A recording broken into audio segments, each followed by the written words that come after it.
السلام عليكم ورحمة الله تعالى وبركاته. معكم زافي ماروك 24 تيحييكم دائما من بعد المقابلة ديال الوداد وصن داونز، المقابلة اللي سالت 2-0. فريق صن داونز كان قوي، ما لعبش شي مقابلة كبيرة، ما سيطرش علينا السيطرة اللي نقولوا ان خصنا نخسروا بديك الخسارة، ولكن حنا اللي ما كناش.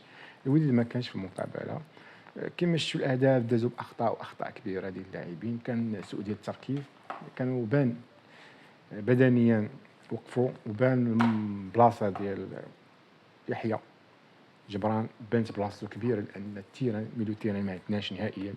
لما تيكونش جبران تلقاو مشكل. دونك الوداد خاصه جوج لاعبين يكونوا على مستوى، ميلو تيران يكون مزيان يقدر يعوض جبران في اي وقت، ولا يكون احسن من جبران، وخاصنا افا سونتر اللي يكون قناص وهداف باش نكونوا واقعيين. الشرقي البحري لعب كره تقاتل، ولكن دفاعيه، يعني كره الثانيه، الكره اللي راجعه، ولكن باش يسجل ما كانش اصلا حتى فرص لا يسجل. يعني الوداد ما كانش عندهم فرص نهائيا، غدا في المقابله كله وقع جوج كورنين ومحاوله واحده تقريبا. مجمل ديال الماتش كان الماتش مقبول لا اقل ولا اكثر، ما كانش فيه فرص كثيره، ما كانش مشوق. الماتش ديال كازا كان مشوق اكثر، كانت فيه بزاف ديال الفرص، وكانت جوده ديال اللاعبين والطريقه باش لعبوا بالطريقه الحماسيه. هذا اللي يعني ان صندوق ما تستاهلش انها تاخذ اللقب، تستاهل تاخذ اللقب الدوري الافريقي بطريقه، لانها تستاهل فرقه كبيره وجاهدات، هذه تاع سنين تجاهد وتضرب تماره، تستاهل انها ديو مدرب تبارك الله ذكي وباغي يلعب كره مفتوحه، وعندهم جمهور عشاق ديال كره القدم.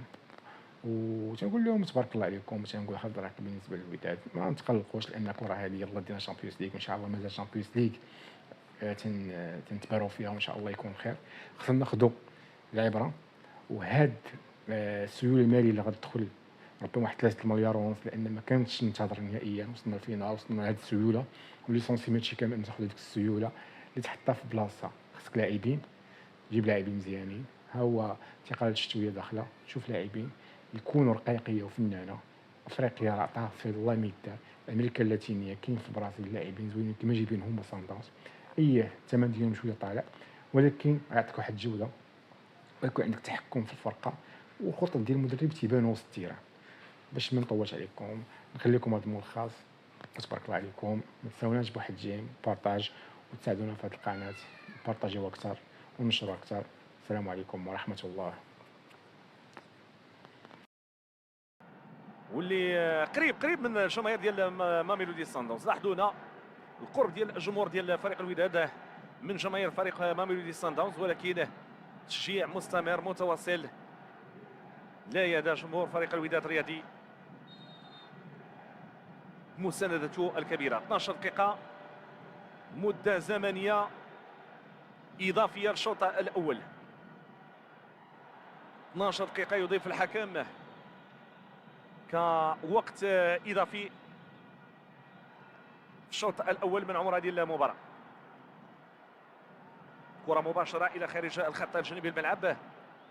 شوفوا هنا يحيى عطية الله تامين المنطقه اليسرى. موديبو رجع كره ضاعت،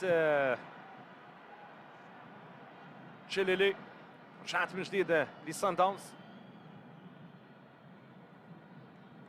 12 دقيقة. ادي موكوينا هو اللي بدأها، وكاد انه يكون هو اللي يختمها كمان لولا تصدي يوسف المطيع، لكن المتابعة النموذجية من شالو ليلي. يسجل، هيلاحق على ايه؟